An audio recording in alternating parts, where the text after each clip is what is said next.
Will the huge movement of city dwellers back to their families in rural hometowns for China's Lunar New Year exacerbate the coronavirus surge hitting that country, particularly in communities that are less equipped to handle the disease? That's a question health authorities and small-town doctors alike are struggling with this week in what is believed to be the world's largest annual movement of people. Train stations in China's cities are packed. It's one of its most important holidays. Travelers Reuters spoke with ranged from excited. This young man in Shanghai says he hasn't seen his parents in 2 years. To skeptical. This person says he doesn't think the COVID situation is as serious as everyone says.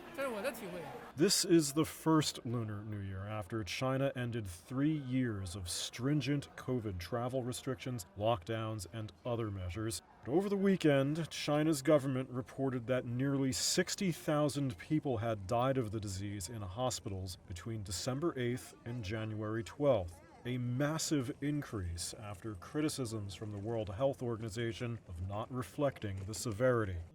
That number itself is also being debated, as it doesn't include people who died at home, and there are questions over how a COVID death is reported.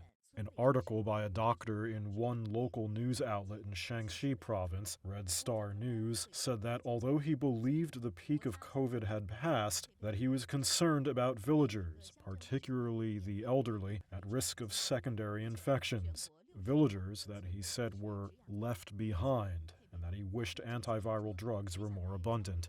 The Lunar New Year officially begins on the 21st, and China's state media is full of reports of rural communities bolstering their medical supplies.